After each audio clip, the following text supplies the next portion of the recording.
October means spooky season, which means we have to read some spooky books. I've got horrors, I've got thrillers, I've got books with just general spooky vibes in them, and we're gonna read them all in this video. I have 4 books that I specifically want to read in the month of October because they all have spooky vibes in them. I don't know if we'll get to all 4 of these in this video. We'll see how fast I can read them. I did actually already start the first book, which is The Perfect Place to Die. I'm only on page 34 right now, and absolutely nothing spooky has happened yet. The spookiest thing that has happened is that our main character's sister moves to Chicago and then goes missing, and so her sister follows her out there to try to figure out what happened to her. But it takes place in the 1890s in Chicago, like I said, but it's written in a very interesting way, like kind of different writing. I think it might be YA and that's why, but not hating it, not loving it so far. It's very much middle of the road for me, but excited to see what else is going to happen. I'm now on page 135 in this book, and I really don't know how to feel. I'm still kind of iffy on the writing style of this book. It is reading so fast though, which definitely gives bonus points because I feel like when a book is supposed to be a little spooky, a little thrilling, it should read pretty fast. I just feel like our main character is not really getting enough clues to make the mystery keep going. You know what I mean? Like, she's very much at a stalemate right now, which hopefully means that in the next couple chapters she'll kind of uncover some things. I really hope that, at least, because I'm kind of not loving it right now. I feel like more needs to happen to give it that spooky or thrillery vibe. And like on the back it says fans of true crime murder mysteries won't want to miss this one.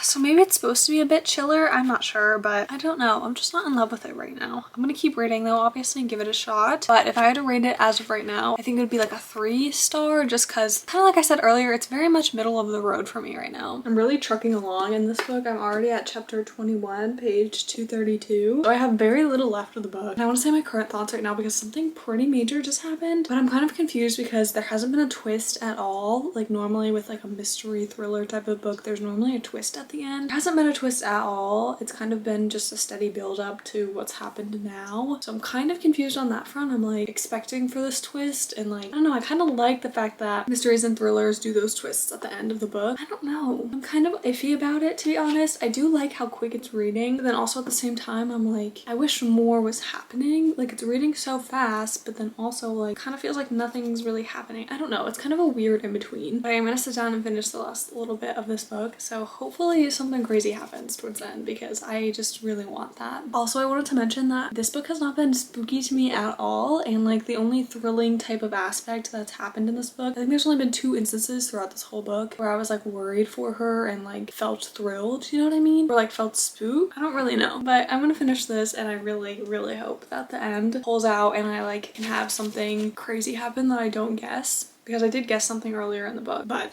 here's hopes for the last little bit of the book.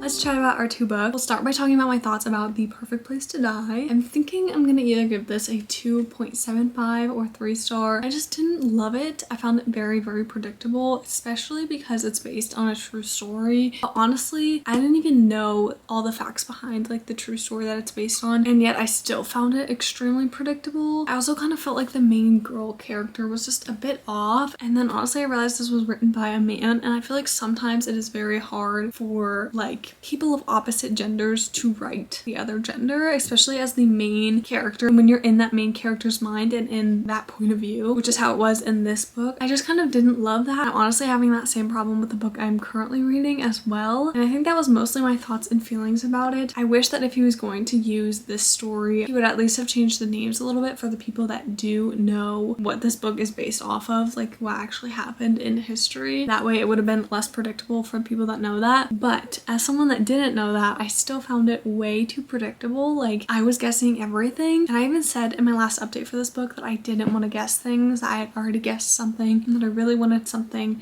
to come at the end that was a big twist. No, I guessed everything, which just kind of really sucks. I wasn't really spooked at all by this either. There was a couple times where maybe my heartbeat got a little bit faster. I got a little bit more excited to read it, but those times were far and few between. So I just don't love this one, which really sucks since that was our first book. I feel like we're starting on a bad note, but that's okay because I did start my second book, which is Home Before Dark by Riley Sager. This is my second Riley Sager book, and the first book I read from him was The House Across the Lake, I think is what it's called. But I ended up giving that one, I think, a 2-star. I did not like that book at all. So I do feel like I'm kind of picking apart this book a little bit. And like I mentioned, the main girl character does not feel, I don't know. And I think that might be because in the beginning, I thought that she was a boy until like I realized after the first chapter that she is not a boy. But I do really like how this book is set up. So basically you have our main girl character and you have one chapter from her point of view, and then you have another chapter from a book that her dad wrote, because when our main girl character was very young, what is her name? I don't know, but when she was very young, they moved into this mansion basically called Banbury Hall. Branbury. I like my name better. Banbury Hall. Anyways, they moved there when she was younger, and it turns out that this place is haunted. And so her dad writes this book about it and about their experience living there, and basically her whole family and her dad and all of them get extremely famous from this book. But she was very young, she was 5 years old, and so she doesn't really remember anything that happened, which leads her to believe that this whole story is fake and that they just wanted to like leave the house and get out of there and have a way to like pay off the house and their debts and survive and whatever. But it is pretty good so far. I will say I am on page 126, which is chapter, I actually don't know because of the way that it's split up, but I'm pretty far into the book. I really like how it's split up. Like I said, the 2 different chapters, the one chapter of the book, which we never figure out the title to, I guess. Well, maybe we'll find out later, but as of right now, we don't even know the title to the book. We just call it the book. And then the next chapter is present day her going about her business at the house because her dad died, and so now she has gone into this house to try to discover more things. And that's all I want to tell you about this book. Like I said, I feel like I'm kind of picking it apart a bit too much. I'm trying to not do that, but I do actually really enjoy his writing. Like the way that he writes makes it very easy to read, very smooth, and the pacing is pretty good as well. But I will say I am nervous that I won't be able to finish this book because I'll get too scared, but so far I'm not too scared, which is good. Also, I think that this is the only book I have that is considered horror, so this is also like the first book that I've ever read that is considered horror. I'm pretty sure it's considered horror, which makes me nervous, so might be a book that I have to read only in the daytime.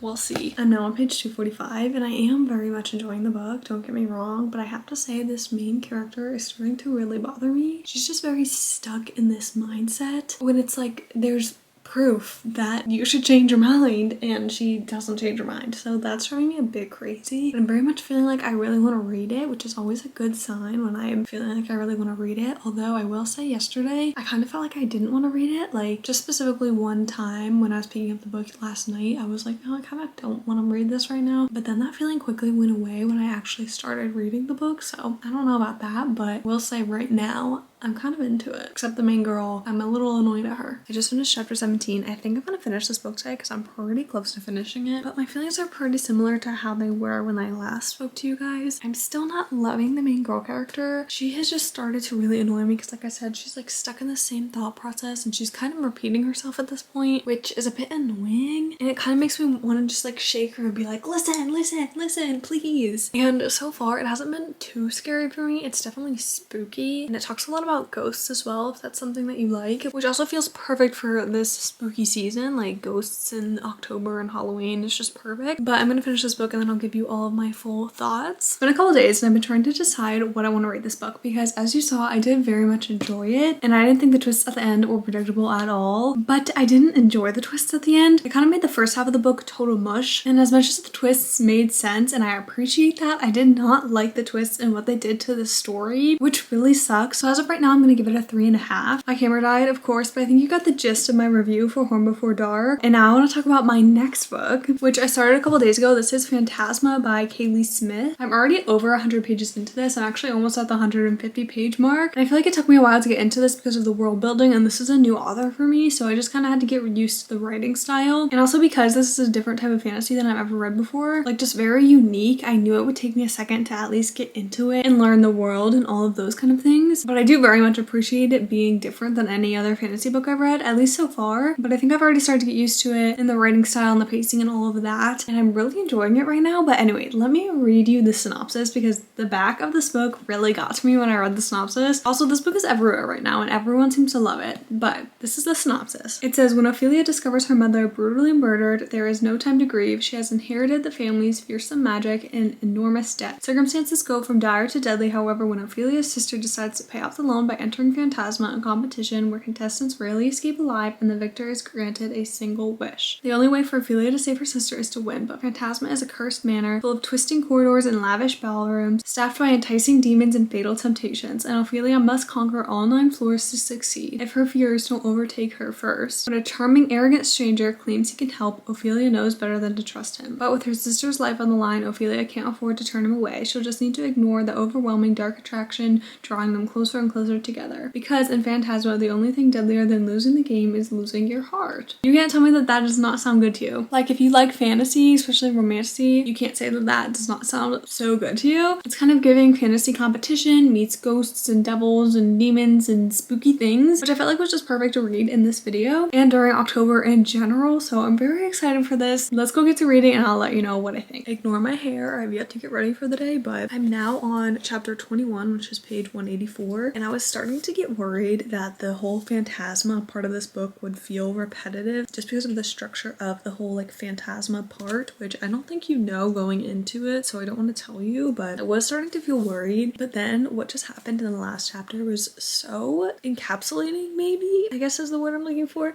It was just so good, which is exactly what I needed because like I said, I was worried and then also I was kind of feeling a bit bored, but I think my problem was I kept picking up the book and like not finishing an entire chapter before I would go do something else, go work on something else, go to sleep, whatever the case may be. So now that I've actually sat down and read an entire chapter without pausing or doing anything else, going on my phone, nothing like that, it's definitely helped me. And honestly, I really want to finish it today because I feel like the rest of the week I will not be able to just sit down and read like I just said. I'll just have to like pause and do other things. And I really feel like, at least for me, that was not working with this book, but I'm very much enjoying it. I think I said earlier that it's romantasy, and sometimes I get worried with romantasy books because I feel like sometimes they take too much of the romance route when normally when I'm picking up a romantasy, I just want like that subplot of romance. I don't really want a ton of romance. So right now there's a good amount for me, but also kind of just depends on my mood. But as of right now, it's a good amount and I'm just excited to read, which is always a good thing.